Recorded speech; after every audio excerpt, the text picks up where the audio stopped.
Tras conocer ya la estructura y el funcionamiento de la neurona, hay algo importante que hay que mencionar acá, que es la sinapsis, que es el tema que nos toca ver ahora. Bueno, y empezamos antes de entrar a lo que es una sinapsis, lo que es un impulso nervioso. Un impulso nervioso es la capacidad de las neuronas de cambiar un potencial eléctrico. Dicho potencial eléctrico se encuentra en la membrana de dichas neuronas, el cual es transmitido a través de su axón, ¿no? Principalmente se refiere al cambio de potencial eléctrico en el axolema, o sea, la membrana celular que existe recubriendo dicho axón. Bueno, dicho potencial eléctrico cambia alrededor de toda la célula en sí. Puede ser a nivel del cuerpo, a nivel de las dendritas o a nivel del axón, en el axolema. Y pues vamos a describirla de la siguiente manera. Nosotros tenemos una neurona y si sacamos un fragmento señalado por la flecha azul, tenemos la membrana celular. Algo que hay que tener en cuenta acá es la cara externa, o sea, la que está en contacto con otras células, y la cara interna, que es un medio intracelular donde se encuentra el citoplasma, y más adentro todavía se encuentra el núcleo. Bueno, la membrana celular tiende a estar positiva por fuera y negativa por dentro. O sea, en la cara externa es de carga positiva y en la cara interna es de carga negativa. Existe lo que se denomina a este estado polarizado o polarización, lo que indica un potencial eléctrico de reposo. O sea, es algo que estamos viendo acá en el subtítulo de impulso nervioso, lo cual se refiere netamente al potencial eléctrico. En el caso de este potencial eléctrico, ¿no?, que esté en reposo, vamos a encontrar la cara externa con carga positiva y la cara interna con carga negativa. La polarización se halla a un voltaje de menos 65 a menos 70 milivoltios en la neurona, les estoy especificando. Dependiendo del tipo de célula, podemos encontrar igual potenciales de acción en otras células, como ser el miocito, la célula del músculo, que vamos a hablar en un tema posterior. Bueno, el estado polarizado entonces es de menos 65 a menos 70 milivoltios, lo que indica un potencial eléctrico de reposo, donde la membrana no está activa, digámoslo así, donde esta transmisión de algo que quiere comunicar esta neurona a otra no está activa, está en reposo. Bueno, teniendo ya otro ejemplo, si ocurre lo contrario, en el que la parte externa de la membrana, o sea, la parte que está orientada hacia la superficie, hacia afuera, es de carga negativa, mientras que la cara interna de la membrana es positiva. En este caso vemos que hay una alteración en la que cambian las cargas, y pues este estado se va a conocer como despolarización, que ocurre a menos 55 milivoltios. El impulso nervioso, que se refiere netamente al potencial eléctrico, en el caso de estar despolarizado, en el caso de tener una carga de menos 55 milivoltios, pues se conoce como el potencial de acción, en la que la membrana está activa y pues se puede transmitir algo de una neurona a otra, ¿no? Bueno, teniendo ya el último ejemplo, después de que ha habido la despolarización, las cargas tienden a hacerse como eran en un principio, la cara externa positiva y la cara interna negativa. El estado posterior a la despolarización, que vuelve al estado de polarización, se le denomina repolarización. Entonces, la repolarización es el potencial eléctrico que vuelve tras un potencial de acción al mismo potencial de reposo, que diríamos. Y pues la carga que se maneja en la repolarización es de más 35 a más 40 milivoltios. Es donde empieza la repolarización, donde empieza a volver la membrana despolarizada a su polarización normal. Y luego este ciclo se repite, vuelve a estar polarizado, vuelve a haber una despolarización y posteriormente hay una repolarización. Bueno, continuando con esto, tenemos también que aclarar algo. Este intercambio de cargas es paulatino, o sea, es poco a poco, carga por carga. Quiere decir que puede haber un constante cambio, pero es poco a poco. Entra un ion positivo y sale un negativo, o al contrario, entra un ion negativo y sale un positivo. Entonces tenemos que tomar esto en cuenta. Usualmente esto ocurre en todas las células con el manejo o movimiento transmembrana del sodio y el potasio. Son iones, sodio Na más, potasio K más. Existe una bomba que se denomina la bomba sodio-potasio, regulada por el ATP principalmente, que este se descompone en ADP y a MPC, y pues de acuerdo a eso, pues hay una activación de la bomba de protones que hemos visto, o bueno, vamos a ver porque no hemos llevado los temas de membrana celular, lo vamos a ver. Ahora, un ejemplo es esta bomba, donde el cambio de iones es paulatino, se cambian iones. Bueno, tenemos un esquema, vemos una neurona en la parte superior, una neurona con su axón, con su cuerpo, dendritas, todo aquello. Y lo que me interesa es principalmente el esquema. Vamos a representarlo a todo lo que habíamos hablado en una esquematización a manera de curva, lo vamos a ver así, donde vamos a manifestar principalmente la carga a la que va a ocurrir determinado proceso, digamos, en todo lo que habíamos explicado en cuanto a la polarización, despolarización y repolarización.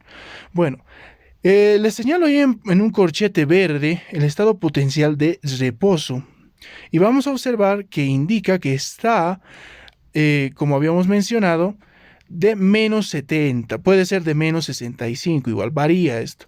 Entonces, de menos 70 a menos 55 es el tope que puede haber para el potencial de reposo. Mientras que la despolarización ocurre a partir de menos 55 milivoltios, o sea, de menos 55 milivoltios a más 35 comprende la despolarización. Y vamos a ese esquema donde vemos esa curva que vemos que va ascendiendo y llega a un punto en el cual va a empezar a descender, obviamente. Hasta que llegue a la punta, a la espiga, como vemos ahí, se le denomina despolarización. Ya cuando llega a la espiga, el punto más alto de la curva, pues se va a denominar como acme. Y por tanto va a empezar a descender y comienza ese proceso que hemos denominado repolarización. Entonces la repolarización empieza, como habíamos indicado antes, a los más 35 milivoltios.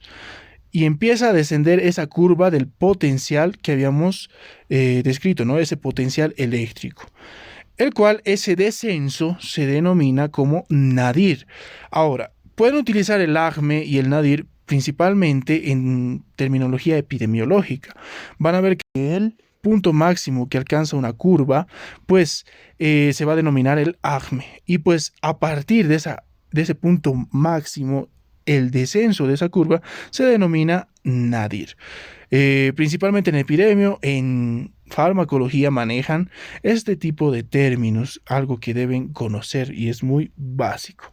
Bueno, empieza la repolarización a más 35 milivoltios y pues la curva llega de nuevo a formar ese potencial de reposo.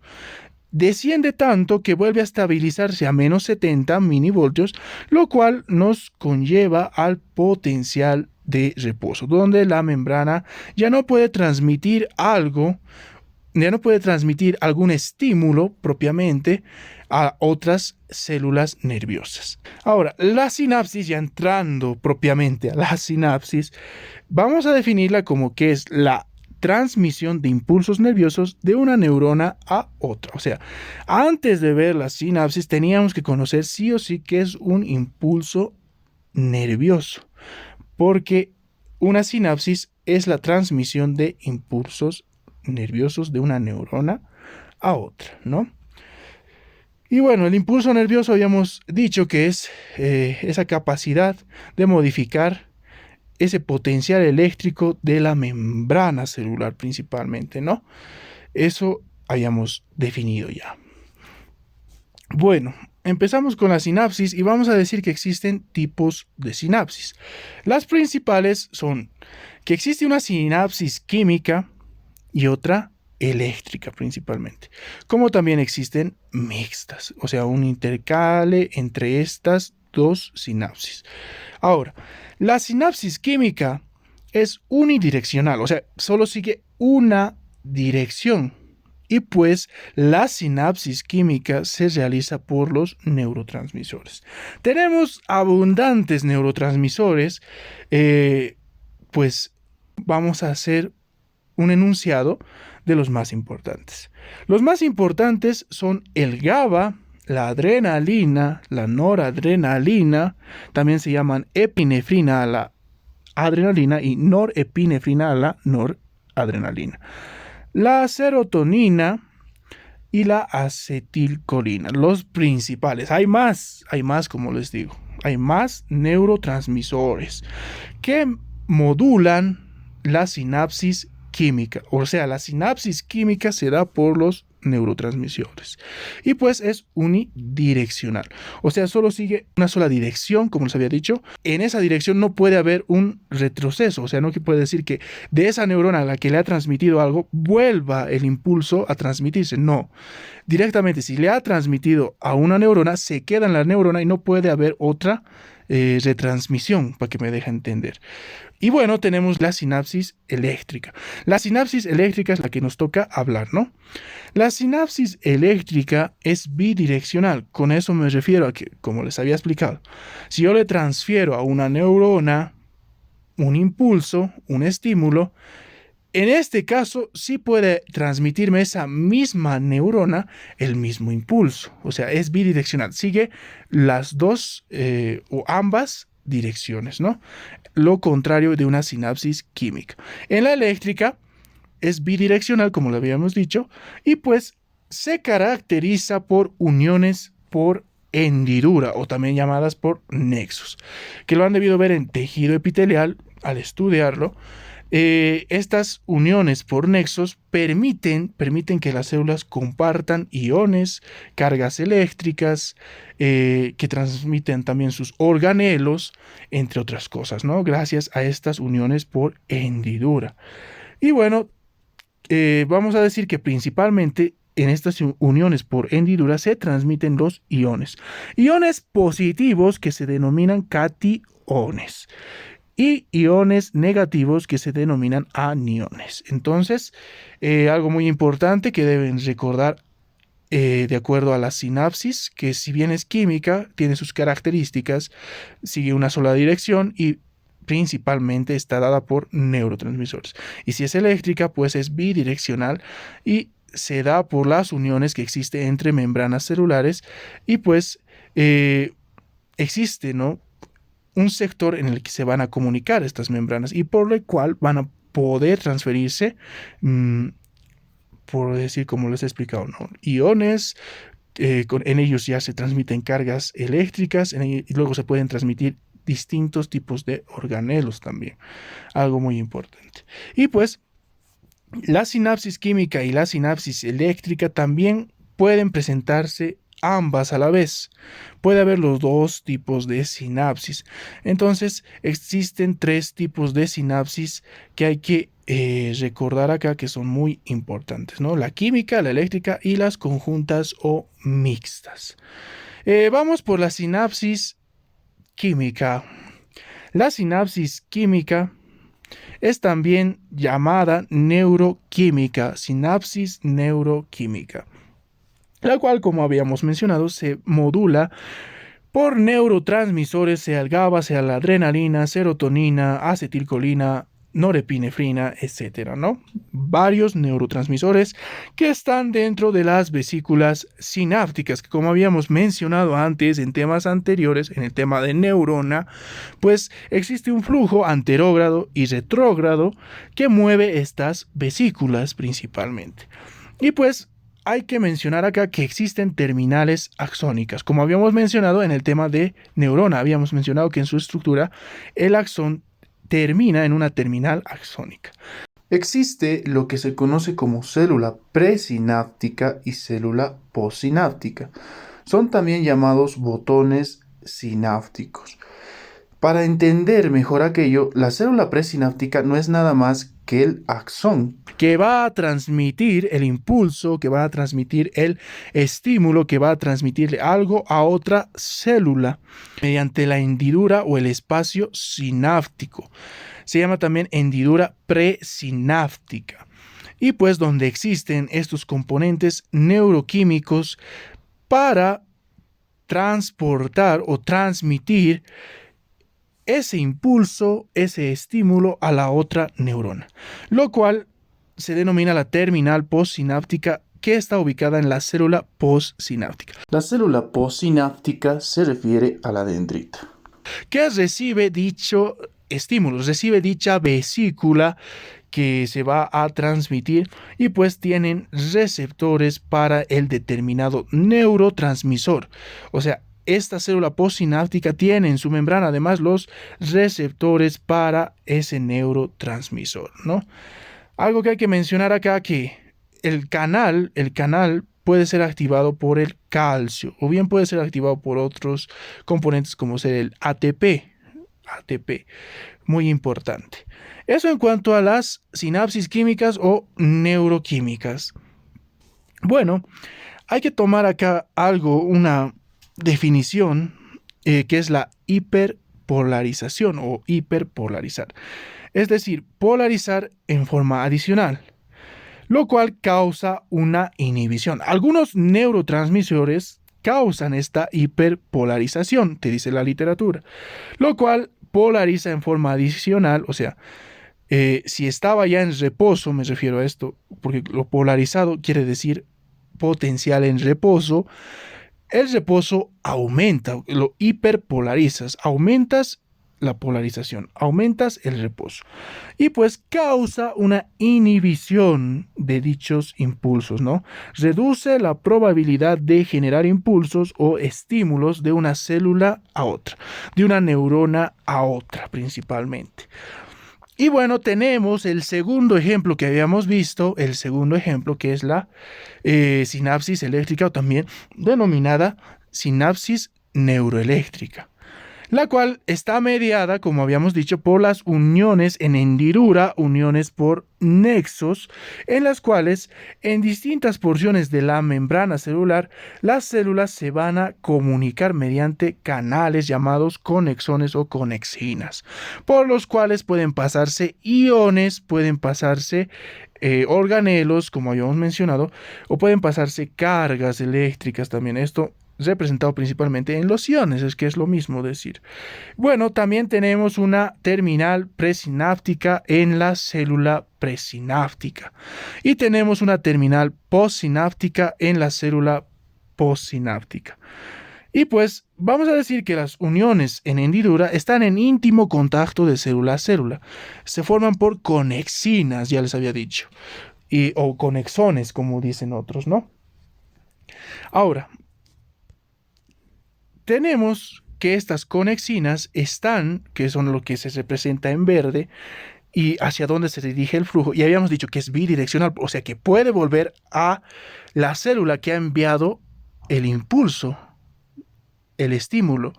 O sea, si envía en una dirección, o sea, se le pasa de la célula presináptica a la postsináptica, puede volver de la postsináptica a la presináptica debido a estas uniones por hendidura. Algo que hay que recalcar acá, que estas uniones por hendidura están instauradas en la membrana presináptica y en la membrana postsináptica de las neuronas, ¿no? En las neuronas que van a estar en contacto. Algo que hay que recordar. Y pues las mixtas no son más que un intercalé entre estas dos que habíamos dicho, las mixtas o conjuntas. Algo que hay que mencionar también. Bueno, seguimos en sinapsis y van a encontrar también otra clasificación respecto a su terminación postsináptica. Entonces las sinapsis también se van a dividir respecto a su terminación postsináptica. Y pues vamos a decir, si los axones terminan en una dendrita, se van a llamar sinapsis axodendríticas. Sinapsis axodendríticas, no vayan a olvidarlo. Si los axones terminan en el soma o cuerpo, se llaman sinapsis axosomáticas. Sinapsis axosomáticas. Y pues finalmente el tercer tipo, los axones que terminan en los mismos axones o en otros axones, es quiere decir, se llaman sinapsis axoaxónicas, aquellas que terminan, digamos, unión entre axón y axón de neuronas. Se llaman sinapsis axoaxónicas. Tenemos una esquematización donde tenemos la unión de una dendrita con el axón, ¿no es cierto? Una neurona proporciona el axón y otra neurona proporciona la dendrita. Tenemos la que es directamente hacia el cuerpo o soma, ¿verdad? El axón por parte de una neurona y el cuerpo por parte de otra neurona. Y bueno, tenemos las que terminan comunicadas entre axones. Una célula proporciona un axón y la otra célula proporciona otro axón. Bueno, eso es en cuanto a las sinapsis por su terminación sináptica. Tenemos otra clasificación respecto a las sinapsis, pero respecto al aspecto que éstas poseen. Y tenemos principalmente las sinapsis que tienen diferencia en densidad de las membranas presináptica y postsinápticas. O sea, hay una diferencia entre ambas membranas, bien sea por la postsináptica o la presináptica, las cuales se llaman sinapsis asimétricas o de tipo 1.